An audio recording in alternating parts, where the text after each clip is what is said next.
এবং অন্নপূর্ণা ভাণ্ডার যেটা এসছে, আপনি পাসপোর্ট করুন, কোনো জমির দলিল করুন, কিছু করুন, এত কাগজ লাগবে না। একটা অন্নপূর্ণা ভাণ্ডার নিতে গেলে আপনাকে পুরো গোষ্ঠীর ঠিকুজি দিতে হবে। আমি তো একটু একটু করে জানছি, এবং পুরো পশ্চিমবাংলা একটা উপহাসের পাত্র হয়ে গেছে, মানে কাউকে দেবে না।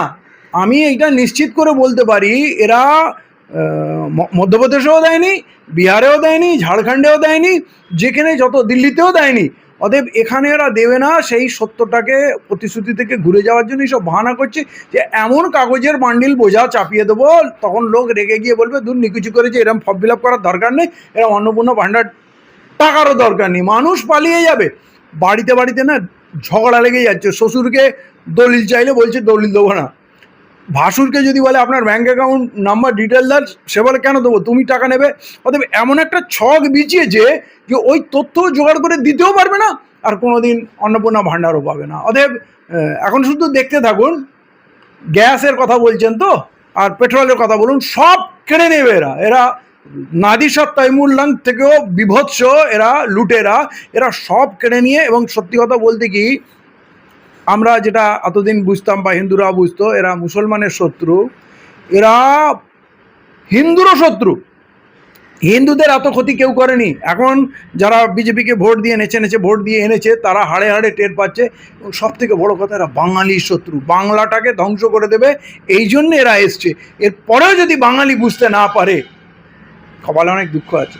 মুসলমানরা আইন কানুন কম বোঝে বা উদাসীন থাকে, বেপরোয়া থাকে, ওই হেলমেট পরলো না, 90-তে ঢুকে গেল, হ্যাঁ এইটুকু। কিন্তু মুসলমানরা আইন মানে না, এটা ঠিক না। মানে যেটা যখন প্রয়োজন মনে করে এটা গুরুত্বপূর্ণ, কারণ আমাদের দেশের শাসকরাও তো আইন মানে না, পুলিশও আইন মানে না। পুলিশও দেখবেন রাস্তায় যখন বাইক নিয়ে ঘোরে তখন হেলমেট পরে না, 90-তে ওরা ঢুকিয়ে দেয়। তো যেখানে শাসক দল মাথার উপরে থাকে না, বিশেষ করে আইন কারা মানে না, যারা শাসক দল, ও তো পুলিশ আমার চেনা। যারা তোলাবাজির বকরা নেয়, যারা পুলিশের সঙ্গে বসে দারু খায়, তো তাদের ওভার কনফিডেন্স রান করে যে ও পুলিশ কি করবে। এটার জন্যে কিন্তু সিস্টেম দায়ী।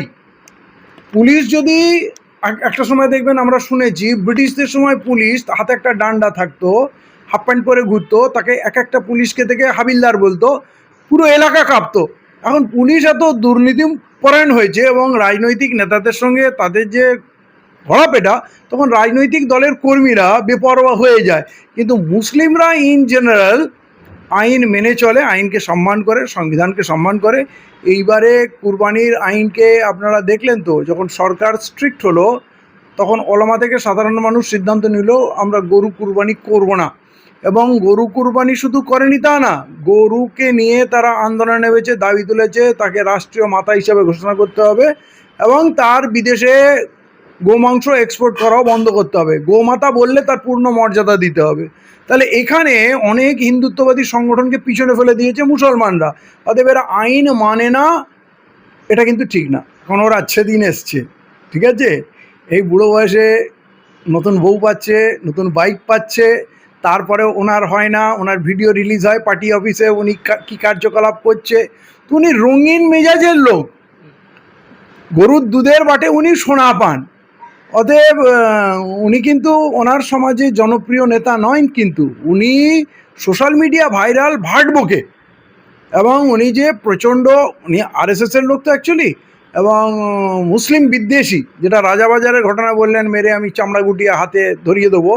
এবং কি বলেছিল যেন, ওরা ভুল সময় জন্মেছে। আমার মনে হয় 15 দিনে মানুষ বিজেপির বিরুদ্ধে এত খেপেছে, আজকের দিনে যদি ভোট হয় আমার মনে হয় বিজেপিতে এমনি ম্যানিপুলেশন করে এসছে, ধূলিসাৎ হয়ে যাবে বাংলায়। এই 15 দিনে 20 দিনে বাংলার মানুষ যে বিজেপি দেখেছে, আমার তো এখন বলতে মনে হচ্ছে যে দিলীপ ঘোষ ভুল সময়ে জন্মগ্রহণ করেছে। দার্জিলিংয়ের মার নিশ্চয়ই আমরা ভুলে যাইনি, আবার যে ওই রকম মার জুটবে না, কটা দিন অপেক্ষা করুক। এই গলিতে রাস্তাঘাটে না, এই পশ্চিমবাংলার গ্রামগুলোতে দিলীপ ঘোষরা হাঁটতে পারবে না। কিন্তু আপনি বলছেন যে ভোট হলে বিজেপি হেরে যাবে, কিন্তু অগ্নিমিত্রা পাল বলছে যে আমরা তখন 100 বছর থাকবো। এত চাপ নিচ্ছেন কেন? আস্তে আস্তে যাবো। 100 বছর? 100 বছর আমার তো মনে হয় ভারতের স্বাধীনতা 100 বছর হয়নি। ও 100 বছরের কথা বলছে, কিন্তু ও কিছুই জানে না, লেখাপড়া জানে না। ওই অগ্নিমিত্রা পাল বলে জন্য না, ওই মাদ্রাসায় সন্ত্রাসবাদী কার্যকলাপ অমুক তমুক, ওখানে ডাক্তার ইঞ্জিনিয়ার কিছু এইসব তৈরি হয় না। তো এটা অশিক্ষিত মূর্খ, খালি 2 টন মেকআপ লাগিয়ে, হ্যাঁ, যদি ঘুরে বেড়ায় আর যদি ভাবছে যে বিজেপি হাওয়ায় এসে গেছে, মন্ত্রী হয়ে গেছে, তো ভাট বকবে। মানে যারা হঠাৎ কিছু হয়ে যায় না, তখন ধরাকে সরা জ্ঞান করে না। তো 6টা মাস যেতে দিন না, বাংলার বুকে যা ঝড় উঠবে, এই অগ্নিমিত্রা পালরা রাস্তায় হাঁটতে পারবে না।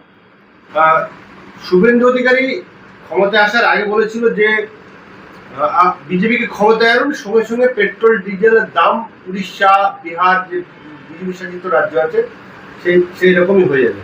কিন্তু দেখলাম যে ভোটের পরে 4বার পেট্রোলের দাম বাড়ানো হলো, পেট্রোল ডিজেলের। যে বালিটা বিজেপি দাবি করতো যে সিন্ডিকেটের জন্য 8,000-9,000 টাকা করে ফুট কিনতে হয়, সেই বালি বর্তমানে 10,000 10,500 টাকা আমাদের ঘরে পুরো ভাঙা হয়ে যাচ্ছে। কি বলবেন? দেখেন, উনি নিজে বলেছেন আমি মোদির বেটা। মোদির থেকে পুরো পৃথিবীতে বড় মিথ্যাবাদী আর কেউ নেই। তো উনি ওনার বাবাকে অনুসরণ করছেন। মিথ্যা যার ডিলারশিপ, ডিস্ট্রিবিউটারশিপ বা ম্যানুফ্যাকচারিং আছে মিথ্যার, অতএব 400 টাকায় উনি গ্যাস দেবেন, সব ভারতবর্ষের অন্য রাজ্যগুলোতে যা দামে হয় সেই দামে পেট্রোল দেবেন। এর পেট্রোল কমাবে কি? পেট্রোল বেড়েই চলেছে। গ্যাস কমাবে কি? 1,000 টাকা একটা সিলিন্ডারে বেড়েছে, কমার্শিয়াল সিলিন্ডারে। এবং আগামী দিনে আপনারা দেখুন, যা কিছু কেড়ে নেওয়ারগুলো কেড়ে নিল। ইমাম, মজিন, পুরোহিতের ভাতা কেড়ে নিল, লক্ষ্মী ভাণ্ডারটাকে বন্ধ করে দিল। মানে যতগুলো না দেওয়ার ব্যাপার আছে সেটা খুব চটজলদি করেছে। লাখো লাখো মানুষের দোকান, হকারদের দোকান, রাস্তা, স্টেশন বুলডোজার চালিয়ে গুড়ি দিল। এর বলুন, এই গরিব মানুষগুলো কোথায় দাঁড়াবে? বলছে সরকারি জায়গা কাউকে দাঁড়াতে দেবে না। তাহলে স্টেশন হোক, রাস্তা হোক, ফুটপাথ হোক, যেখানেই হোক, সব সরকারি রাস্তা। আপনি বলুন, এই লক্ষ লক্ষ মানুষ কি আজকের দিনে কোনো দোকান কিনে ব্যবসা করবে? কে ফুচকা বিক্রি করে, কেউ ঝালমুড়ি বিক্রি করে, তারা কি স্টল ভাড়া নেবে? স্টল ভাড়া নিতে গেলে তার সেলামি বা কিনতে গেলে যে পয়সা লাগবে, কে দেবে? অতএব এই কদিনে যে উৎপাত শুরু করেছে, শুধু মানুষের জীবন জীবিকা অতিষ্ঠ করে দিয়েছে। এবং পুরো সেই শিলিগুড়ি থেকে নিয়ে সাগর পর্যন্ত লক্ষ লক্ষ মানুষকে এরা ধ্বংস করে দেবে, জীবিকা ধ্বংস করে দেবে, এবং মানুষ আত্মহত্যা করবে। গরু ব্যবসায়ীদের যা হাল করেছে আপনারা দেখেছেন। এরপর দই, মিষ্টি, ছানা, সন্দেশ, এমনকি চা করার দুধও পাবেন না, কারণ গবাদি পশুর চাষের থেকে মানুষ বিমুখ হবে। অথচ এই গরুগুলোকে এরা এক্সপোর্ট করে মোটা টাকা চাঁদা নেয়। ওই আল কাবির আর ওর কতগুলো বন্ধু আছে, এরা করে। তাহলে এইটা মোদিজির স্কুলে ট্রেনিং নিয়ে নেমেছে। অতএব এখানে শুধু মিথ্যাই চলবে।